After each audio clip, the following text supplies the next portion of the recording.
টাকা তৃণমূলের অন্য কোনো বড় নেতার টাকা এদের নামে রাখা আছে। সেক্ষেত্রে সব থেকে বেশি সম্ভাবনাময় ব্যক্তির নাম হচ্ছে অভিষেক বন্দ্যোপাধ্যায়। কারণ দেবরাজ এবং তার স্ত্রী দুজনেই, যিনি প্রাক্তন বিধায়িকা, দুজনেই অভিষেক বন্দ্যোপাধ্যায়ের অত্যন্ত কাছের বলে আমরা জানি মিডিয়া সূত্রে। এই যে একাধিক তথ্য, একাধিক প্রমাণ ইতিমধ্যেই সামনে আসছে, সেখানে অত্যন্ত উল্লেখযোগ্য ডিসি গ্লোবাল কোম্পানি সিটের আতশ কাছে রয়েছে এই মুহূর্তে দেবরাজের এই কোম্পানি ডিসি গ্লোবাল কোম্পানি।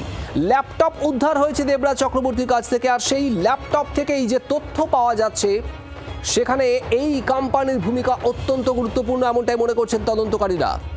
এই ডিসি গ্লোবাল কোম্পানি, এই সংস্থার মাধ্যমে বিপুল লেনদেন এবং জমি কেনা হয়েছে। আপাতত এই উদ্ধার হওয়া ল্যাপটপই সিটের হাতিয়ার। সোমেন, এই ডিসি গ্লোবাল কোম্পানির ঠিক কি ভূমিকা, এখনো পর্যন্ত কি উঠে আসছে? দেখো, এই ডিসি গ্লোবাল কোম্পানির কিন্তু ইতিমধ্যে যে ল্যাপটপ উদ্ধার হয়েছে সেখান থেকেই কিন্তু দেবরাজ চক্রবর্তীর এই যে ডিসি গ্লোবাল কোম্পানি তার কিন্তু হদিশ পায় যারা তদন্তকারী অফিসাররা রয়েছে। ইতিমধ্যেই কিন্তু সেই ল্যাপটপ থেকে প্রচুর পরিমাণে তথ্য তারা পেয়েছে এবং তার পাশাপাশি যে জমি সংক্রান্ত যে কাগজপত্র যেগুলো ইতিমধ্যে কিন্তু উদ্ধার করা হয়েছে পুলিশের পক্ষ থেকে, এগুলো কিন্তু তারা খতিয়ে দেখছে।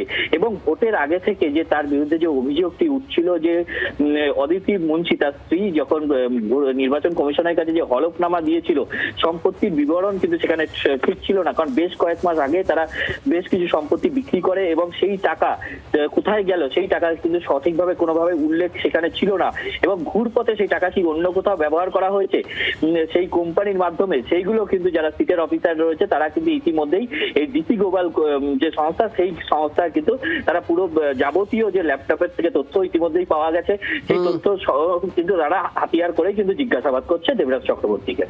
সৌমেন, ধন্যবাদ।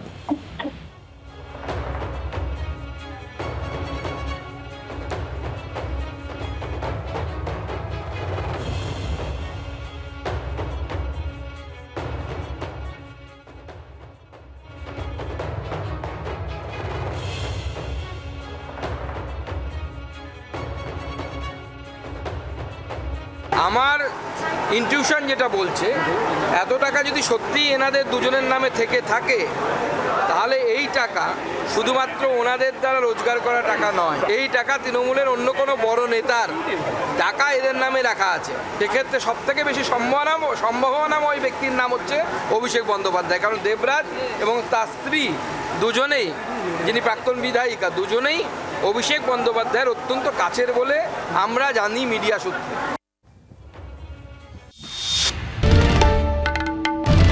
বাংলার আওয়াজ, বাঙালির আবেগ, জি 24 ঘন্টা।